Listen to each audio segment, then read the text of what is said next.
नमस्कार दोस्तों, स्वागत है आपका एक बार फिर से हमारे इस चैनल सनातन बेला पर। दोस्तों, अगर आप अपने जीवन में कुछ नया सीखना चाहते हैं तो चैनल को सब्सक्राइब जरूर कर ले। दोस्तों, धतूरा एक ऐसा फल होता है जिसे गलती से भी साधारण इंसान ने अगर खा लिया तो उसकी मृत्यु तक हो सकती है। तो ऐसे में आखिर क्यों धतूरा महादेव पर अर्पित किया जाता है, और धतूरा अर्पित करने से क्या सच में महादेव प्रसन्न हो जाते हैं?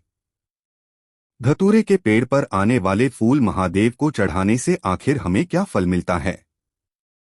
तो दोस्तों, सावन का पवित्र महीना शुरू हो चुका है और सभी शिव भक्त महादेव को प्रसन्न करने के लिए अपनी सारी कोशिशें करने में लगे हुए हैं। ऐसे में आप भी महादेव के सच्चे भक्त हैं। तो क्या आप मानते हैं कि देवों के देव महादेव अपने भक्तों का कल्याण करते ही हैं?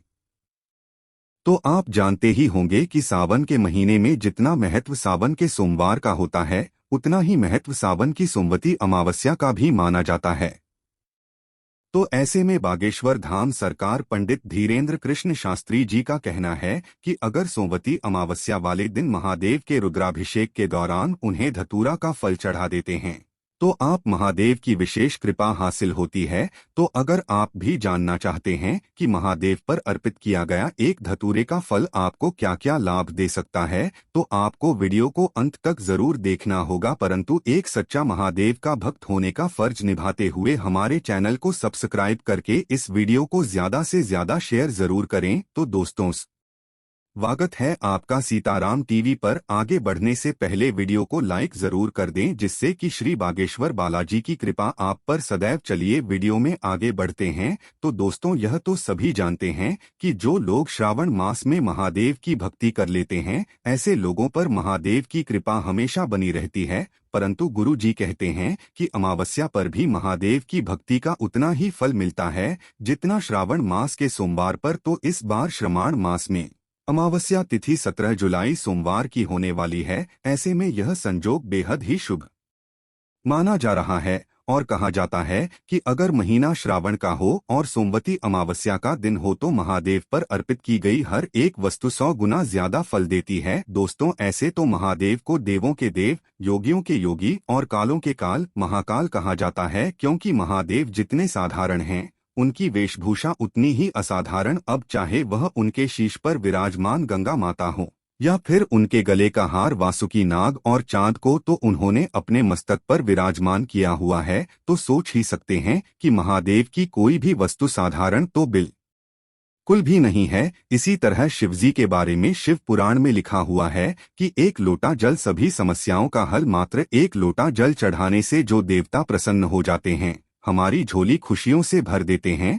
उस देवता का स्थान कितना ऊंचा होगा आप सोच ही सकते हैं। इसी के साथ शिव जी पर बेलपत्र, सफेद चंदन, धतूरे, आंकड़े के फूल जो कुछ भी चढ़ता है, हर सामग्री का अपना एक अलग महत्व है। अब जब समुद्र मंथन हुआ था तो हलाहल विष पीने की वजह से शिवजी के शरीर में गर्मी पैदा हुई थी। उस गर्मी को शांत करने के लिए सभी देवी देवताओं ने शिव जी का पंचामृत से अभिषेक किया था। इसी कारण से शिव जी का अभिषेक करने का विधान बना है। इसी के साथ बेलपत्र अर्पित करने का यह विधान है कि बेलपत्र में स्वयं शिव जी, ब्रह्मा जी, विष्णु जी, माता पार्वती जी और स्वयं महादेव का वास होता है। और 3 मुखी और पंचमुखी बेलपत्री चढ़ाने का अर्थ ब्रह्मा को परम ब्रह्मा से मिलाना है, इसीलिए भगवान पर बेलपत्र चढ़ाई जाती है। वहीं बात की जाए कि शिवजी पर केतकी के फूल क्यों नहीं चढ़ाए जाते और लाल रंग की रोली या सिंदूर क्यों नहीं चढ़ाए जाते, क्योंकि शिवजी वैराग्य के देवता माने जाते हैं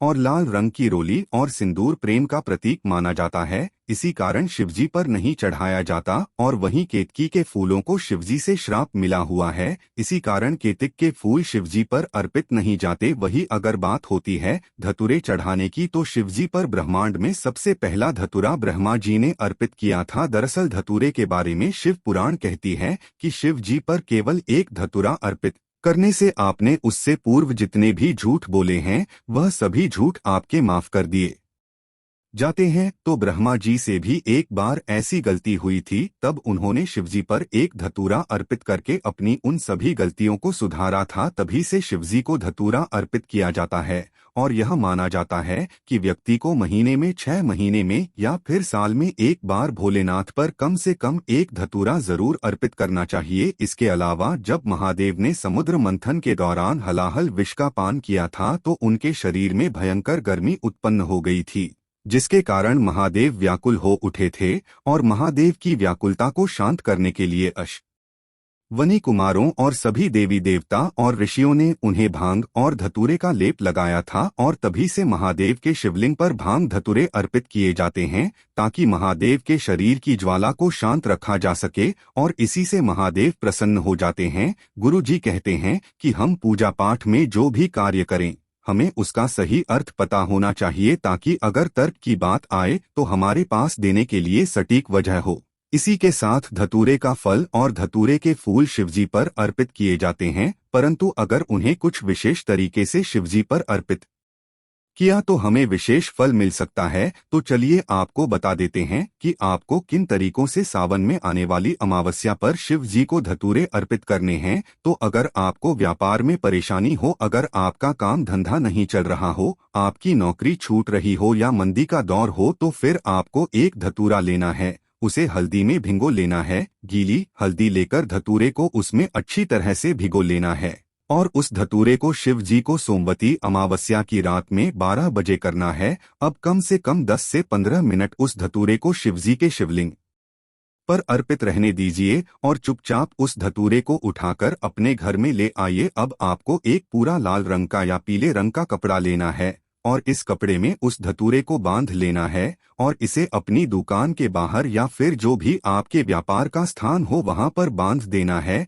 ऐसा करने से आपके व्यापार में मुनाफा होने लगेगा और आपका काम धंधा भी अच्छा चलने लगेगा। वहीं अगर आपको अपने जीवन को सुखी बनाना हो तो आप धतूरा इस तरह से अर्पित करें। आपको लाल रंग का चंदन लेना है। दोस्तों, आपको रोली का इस्तेमाल बिल्कुल भी नहीं करना है, आपको लाल रंग के चंदन का इस्तेमाल करना है और उसमें एक धतूरे को भिगोकर अमावस्या पर अपने जीवन साथी के साथ शिवलिंग पर अर्पित कर देना है। ऐसा करने से आपके दाम्पत्य जीवन में खुशहाली बनी रहेगी। वहीं अगर आप बीमार रहते हैं या फिर आपके घर में कोई रोगी व्यक्ति है तो आपको एक धतूरा लेकर उसे पीले चंदन में डुबोकर अमावस्या पर शिवजी को अर्पित करना है। अब आपको क्या करना है कि अगर आप खुद रोगी हैं तो आप मंदिर में बैठकर कम से कम एक माला महामृत्युंजय की जाप करें और उस धतूरे को लेकर पीपल या बरगद के पेड़ की मिट्टी में दबा दें। और अगर आपके घर में कोई और रोगी है और आप उसके लिए पूजा कर रहे हैं तो उस धतूरे को आपको घर पर लाना है और उस रोगी से स्पर्श कराना है, फिर उसे पीपल या बरगद की मिट्टी में दबा देना है। ऐसा करने से तुरंत ही आपको रोगी के स्वास्थ्य में फर्क दिखाई ही लगेगा। इसी के साथ धतूरे के पेड़ पर एक फूल भी आता है जिसे शिव जी को अर्पित किया जाता है और ये फूल भी वैज्ञानिक दृष्टिकोण से एक जड़ी बूटी है, परंतु सोमवती अमावस्या का दिन है तो आप भक्ति को सर्वोपरि रखिए और कोशिश करिए कि आप जो भी करें आपको उसके पीछे की वजह पता हो और महादेव को प्रसन्न करने के लिए अपनी पूजा को सच्चे मन से कीजिए, क्योंकि जब तक मन में विश्वास नहीं होगा आपकी कोई भी पूजा पाठ सफल नहीं होगी। इसके अलावा अगर आप महादेव की पाना चाहते हैं और यह चाहते हैं कि आपकी कमाई दिन दुगनी रात चौगुनी हो तो आपको सोमवती अमावस्या वाले दिन 11 धतूरे हल्दी लगाकर महादेव को अर्पित करने हैं। और इस बात का खास ख्याल रखें कि यह काम आपको बिना टोके करना है और रात्रि के चारों पहर किसी भी शुभ मुहूर्त में आपको यह पूजा करनी है। इसी के साथ महादेव के मंदिर में घी का दीपक जलाना है और महादेव से अपनी परेशानियों से छुटकारा पाने के लिए प्रार्थना भी करनी है। तो दोस्तों, यह थे वह उपाय जो बागेश्वर धाम के सरकार यानी पंडित धीरेन्द्र कृष्ण शास्त्री जी ने अपने भक्तों को सोमवती अमावस्या पर विशेष कृपा हासिल करने के लिए बताए। उम्मीद करते हैं आप इन उपायों को जरूर करेंगे। तो दोस्तों, अगर आपको गुरु जी की ये बातें अच्छी लगी हो तो वीडियो को लाइक जरूर कीजिएगा और कमेंट बॉक्स में जय श्री राम, जय बागेश्वर धाम सरकार, जय हनुमान, जय सीताराम जरूर लिखे। तो मिलते हैं अगली वीडियो में। धन्यवाद।